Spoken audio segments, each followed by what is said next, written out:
T minus 3, 2, 1, ignition. What you know about this life? Just relax, baby, get high. Yeah, you're on your way to the best night ever. No top on it, no top, out with the stars.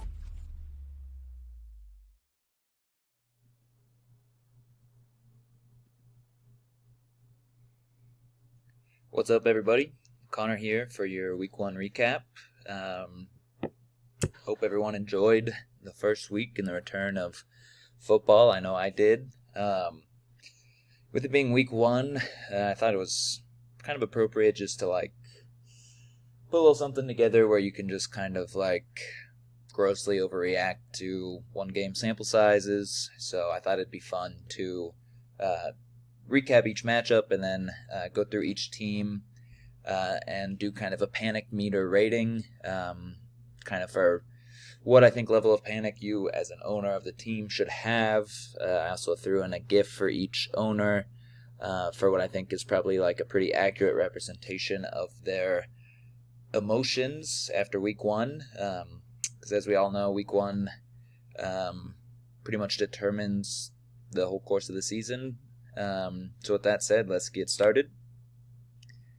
The first matchup was myself versus Andrew. I had a great week. Swift and Jonathan Taylor each had 28. Kelsey had 25. My quarterbacks combined for 45 points. I thought it went really well for my team. Andrew's team, not so much. Christian McCaffrey had one of the worst games of his career. Mike Evans did look good, and with a Godwin injury, that should be good. And then Williams looked solid. 12 targets is fucking crazy. But moving on, I'm going to do a panic rating of my team first. As you can see, panic rating of 4. It's on a scale of 10, with 10 being you should probably just kill yourself, and 1 being not trouble in the world. My starting receivers did combine for 5.6 points, yet I was the third highest scoring team, so that's a pretty accurate representation of how I feel about that. As far as the reasoning behind the 4.0 rating, Jonathan Taylor and Swift both seem like locks for top 5 running backs if they stay healthy. Swift didn't practice today, so he's getting his 5 games missed due to injury just out of the way early, which I applaud him for, because I need him for playoffs, unlike last year. But Jalen Hurts looked awesome. A.J. Brown, I think, is going to help him a lot. He might even be better than last year, which, if that's the case, then the duo of him and Lamar are really going to carry me, I think. Kelsey's a start and forget top 2 tight end. He looked awesome. Nice to have that in my back pocket since I didn't really have any tight end production last season. And then the big question for me is receiver depth. Obviously was thin. Tried to address it in the draft. Kind of sucked that Dak got hurt because I think that lowers CD's floor, it lowers his ceiling. I think his floor is still relatively okay as a top 15, top 20 receiver. He got 11 targets. Backup quarterbacks tend to historically hyper target the top option, and I think CD is that top option. He's going to get defense's attention, but I think with that kind of target volume, I think there's going to be at least decent enough production where I will be able to start him in most cases. Chris Godwin came back for Week 1, which I was not expecting, and then he got hurt again, so that was a drag. I did pick up Julio on the waiver wires, and now he's hurt also, so I love that. Juju also is questionable with a shoulder injury, but he looked good. He had 8 targets, 80 yards. I was pretty happy with his performance. I think he, again, is going to give me kind of a safe floor at the receiver position. And then Marquise Brown, 6 targets, 40 yards, and a touchdown. I think until Hopkins comes back, I should feel pretty safe with him. Production-wise as well. Moving on to Andrew's team, gave him a panic rating of 7 out of 10. I was a big believer in your team this offseason, Andrew. I still think that you are not going to be the worst team. I think it's true. Stafford had a horrible game, 3.8 points. He only had one game worse than that last season. CMC scored 13. He's only had 2 games less than that in the past 3 seasons. And then Eckler scored 9. He only had 1 game worse than that last season. So, yes, they all played bad, but historically they play much better than that. And so I don't think one off game should be super concerning. I think what is concerning is Kittle's hurt. He's still not practicing. Tight end position, having like an elite tight end, I think has been proven to be super beneficial. So I think I would be pretty concerned about that. And then Javonte Williams, his role should be nice. I kind of expect it to grow as the season goes on because I think he really flashed that he is probably better than Melvin Gordon at this point. Receivers are a bit up in the air. Outside of Mike Evans, I think Mike Evans is going to be awesome. But after that, Deontay Johnson, Elijah Moore, Christian Kirk, week in and week out, I think there's kind of a lot of uncertainty as far as starting those guys. And then I think at the quarterback position, it'd be nice to have a little bit more depth just because Trevor Lawrence didn't look phenomenal. And I think it'd be nice to have another guy that you could throw in there. Moving on, Team Taco versus Not So Happy Ending.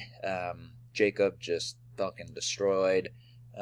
Finley's team actually kind of started out pretty hot, but namely his quarterback play fell off a cliff. I think really promising. Gibson, 16.5. He got a bunch of usage. I think that's good. Tyreek Hill looked pretty good in his first game as a Dolphin. And I think Dalvin Cook will be better than 12 points most weeks. But man, Jacob's team just fucking went off. Mahomes, Jefferson is insane. His bold move of the Packers to just not cover him at all didn't work out super well. But he's just awesome. And then Pittman is looking really good as well.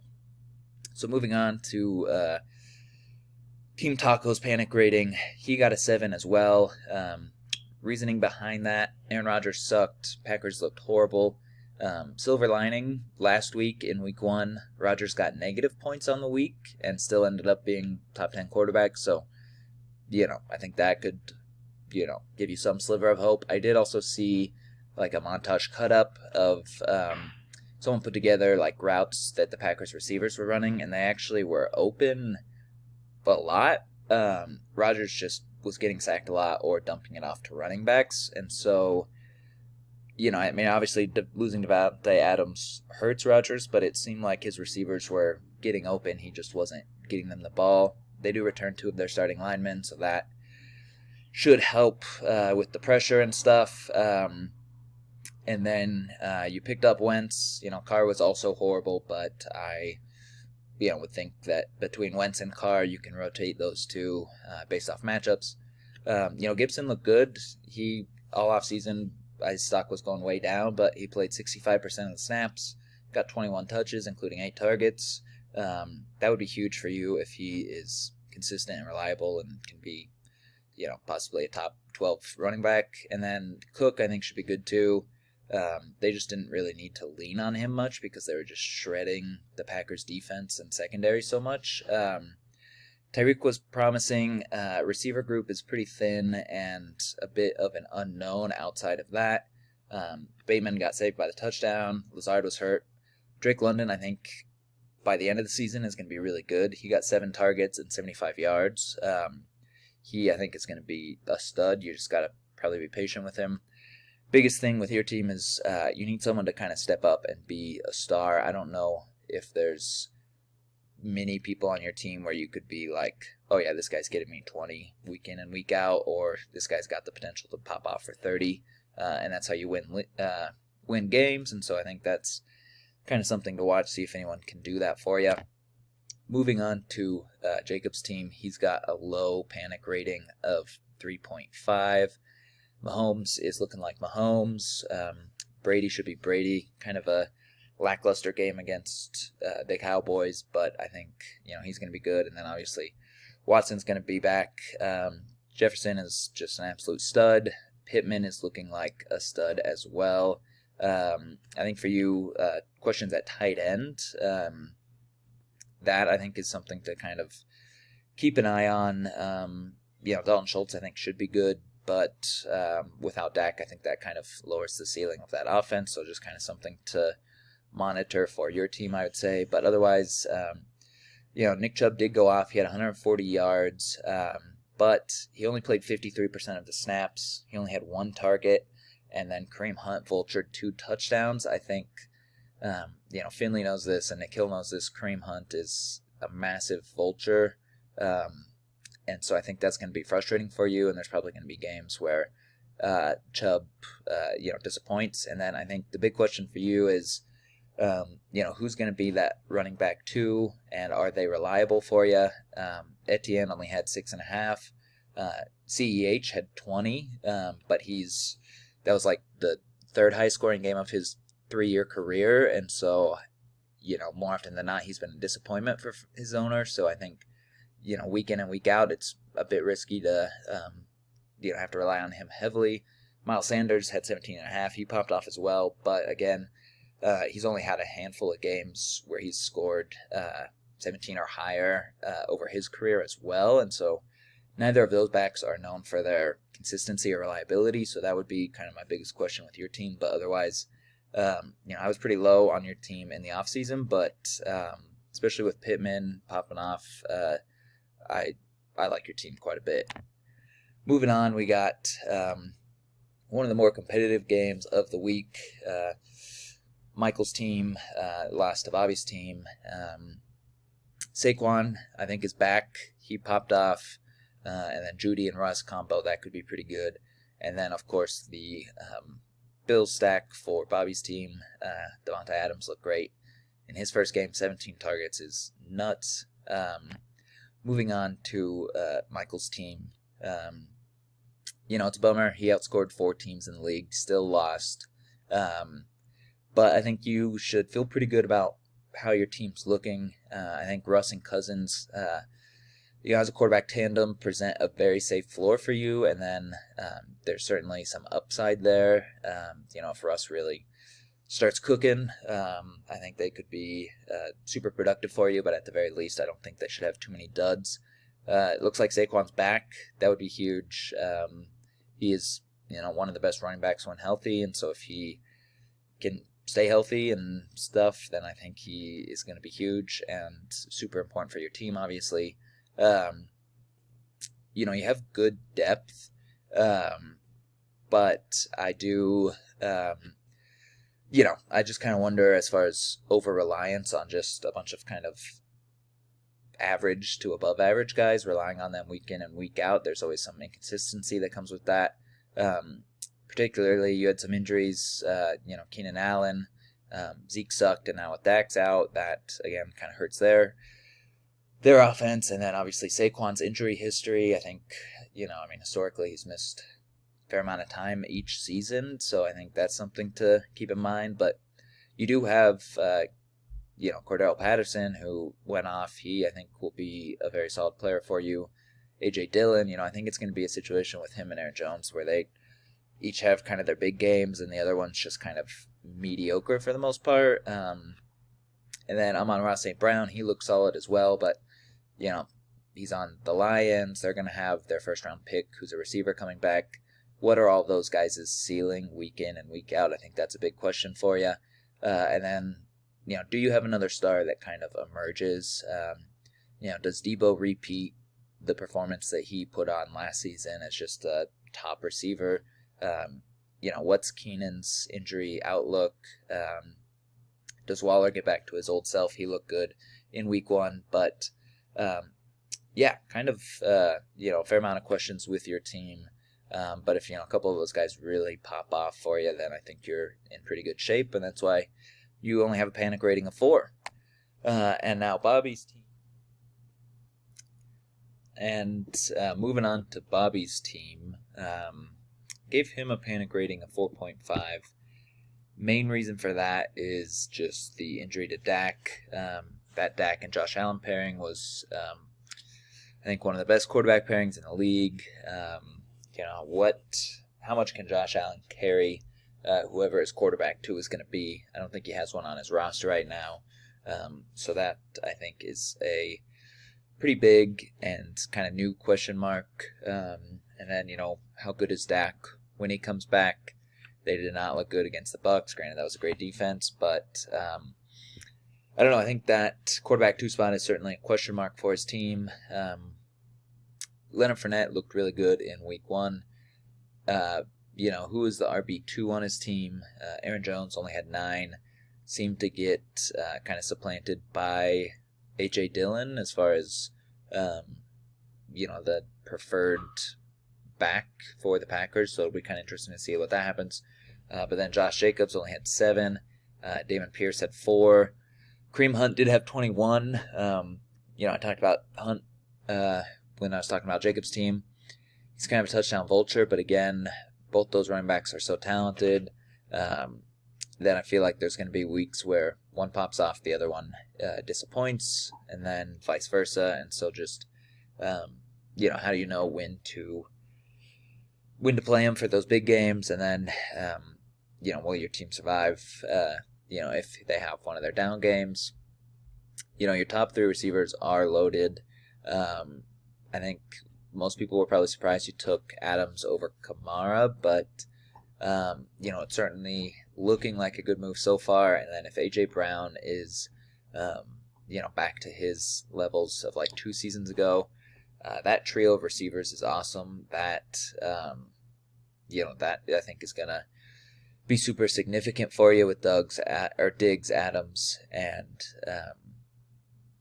A.J. Brown. I think that kind of helps eases some of your questions at running back, because if you can throw those 3 guys in your 2 receivers and flex spots, that really reduces the need for like a clear-cut, kind of running back situation behind Leonard Fournette.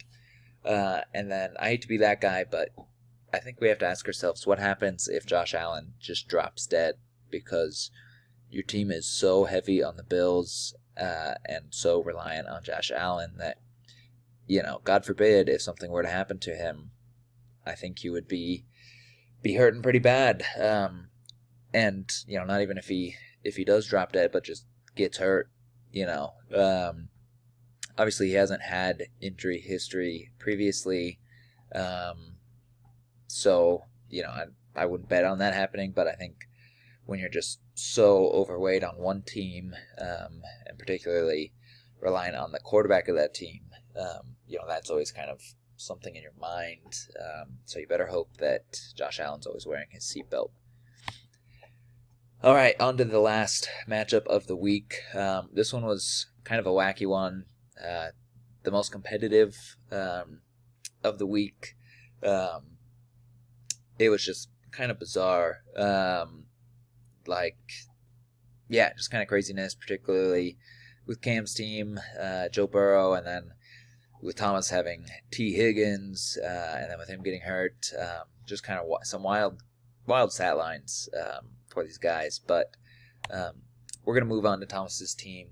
I think this GIF is probably a pretty good representation of how he felt. It was kind of a painful week for him, I would say, but he pulled out the W over the defending champ, which obviously that's significant. That's a good win. Or I guess it wasn't a good win, but it was an important win for him. I think he does have some pretty significant questions on his team, though, which is why I gave him a 6.5.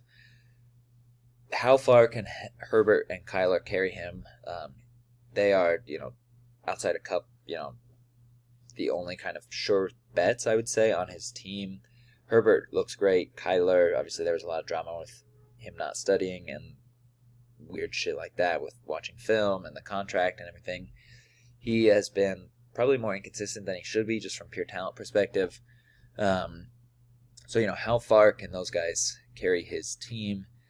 Running back depth is rough. He did make some moves on the waiver wire. I think was certainly a little too aggressive. James Conner, super touchdown dependent, but a good running back, but I think you're going to have maybe those weeks where he doesn't get in the end zone. He had 15 touches, but he only had 55 yards and a touchdown. It's like if he didn't have that touchdown, he would have been, sitting on your team with like 6 points, and you would have been hating him. Also, you have Najee Harris, who got banged up. The Steelers looked awful. Again, he had 12 touches, only 25 yards. He did get a touchdown. If it weren't for that, he would have had a real rough game. If his injury lingers, it is a foot injury. I think that is just kind of a question mark for you. And then, J.K. Dobbins, he will hopefully be coming back soon, but, what's he going to look like coming off the injury? And then Elijah Mitchell going on IR. And then, obviously, you added Darrell Henderson. He looked pretty good week 1 despite not scoring a ton. I think it's pretty clear that he emerged as kind of the preferred back with the Rams, but to drop 55 fab on him is pretty egregious, I think, personally. Cam Akers, it's not like he is died or got injured. He is working his way back from an Achilles injury. I would expect that he, kind of works himself back into that rotation. And I really like Henderson as the starter without Akers last year, averaged, I think it was like 14.5 points, which is awesome. But, this year Akers is there. And so I think, you look at what Henderson was last year, that is his absolute ceiling. Not to mention that offense looked pretty rough. So if they are not as productive as they were last year, don't move the ball as well, I think that could be a huge overpay. But, I get it with the depth you had. And then James Robinson, I think he could be good. He seems like a touchdown-dependent guy, too. He got 49% of the snaps. Travis Etienne actually outsnapped him. And I just don't like running back situations where it's like a 50-50 backfield, because those are the decisions you kind of agonize over on who to start, and then they're the ones that can also burn you pretty bad. I think you have some questions at receiver too. I mean, T. Higgins is going to be really good. Obviously, he's not the receiver 1 on that team, but I think that offense is going to be good. But what's his injury status like? You got Mike Evans, and then a couple of other guys that are no longer on your team. Besides Cooper Kupp, you had 5 receivers on your roster week 1, and they combined for 11.6 points. Or maybe 12.6 points, but either way, they sucked. So my big question for you is, your big 3 may prevent a toilet bowl appearance, but, how do you, what can you win? What's your team's ceiling, given those kind of depth concerns? So I have some questions, and then on as far as Cam goes, I gave him a 5.5. It was kind of a wild week for him. I wanted to get his reaction live, just because, he's your defending champion. Hopes are high. It was a pretty bizarre game for him. Joe Burrow had one of the most kind of insane stat lines I think I've seen from a while, so I asked him to share his thoughts, but I'm going to give mine real quick. What does he do at the second quarterback? Trey Lance can't play in the rain. Can he play when it's dry? Clearly he can run, but is there going to be enough consistency there? They still have Jimmy G on the roster. His depth at the running back position after the top 2, I think, is a little bit questionable. Cam Akers, Tony Pollard, Ramondre Stevenson, none of those guys look great. If Michael Thomas is back to his old self, that would be awesome. That would be huge for your team, I think. That would answer a lot of questions.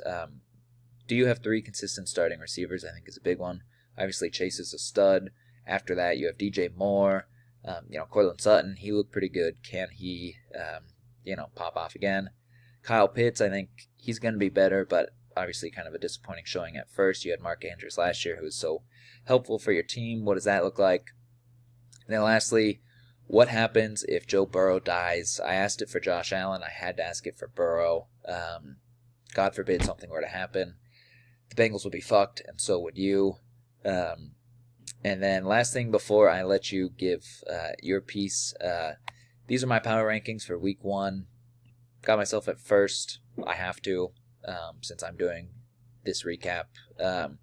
Jacob in second, and then Bobby, Michael, Cam at fifth, Thomas, and then Finley and Andrew at the bottom. So I will send it off to Cam's little video to the league, although he did realize he forgot to address something, so he wanted me to end on this comment. It's important to remember Cam Akers barely played, Kyle Pitts caught 2 of 7 targets, and Taysom Hill vultured all of Kamara's points. Cam's walking into week 2 with a sore ass and a heart ready to win. God bless you, Cam. Good luck, everyone, in week 2. All right, we got through the first fucking week. We already have a lot of highs and a lot of lows. Some things I expected, some I really did not see coming. One thing I expected, Joe Mixon and Jamar Chase, great games, a lot of volume. That's what I can depend on them for. I figured DJ Moore would be all or nothing. I figured Cortland Sutton would be similar. And that's kind of what happened there. They were just kind of touchdowns away from decent games, and they were close. I did not expect the Broncos to be so shitty on offense, but they're really just tentative. Like, what the fuck are we doing at the end of the game with Russell Wilson? Why do we even get him if we wanted to just kick a 64 fucking yard field goal anyway? So that sucked. Cortland Sutton could have gotten points. Jerry Jeudy, he looked like the much better receiver. He only had one big play that made the difference between their stats, but he looked much better than Sutton. But hopefully that doesn't happen. Russ actually throws it to him in the fucking red zone. What the hell? I did not expect Joe Burrow to have 4 interceptions and 2 fumbles. That really fucking sucked. And if he would have just had 1 interception, I would have won. I mean, it would have been close. I would have had 9 more points. Fucking shit. I did not expect the conditions in Chicago to be so poor. Sadly, Trey Lance, he doesn't throw it so good in dry conditions. So putting him in a fucking monsoon really tanked his value, I would say. Although I'm not worried about Trey Lance. He will bounce back. When it is dry, he will run for 100 fucking yards, and that's all I need him to do. I don't need him to be the best quarterback in the world. Just need him to be fantasy relevant. And hopefully Burrow doesn't fuck it up again. But he didn't play in the preseason, so I still have optimism for my team. So I'm not panicked. However, this was a very unfortunate showing, and I hope it doesn't continue.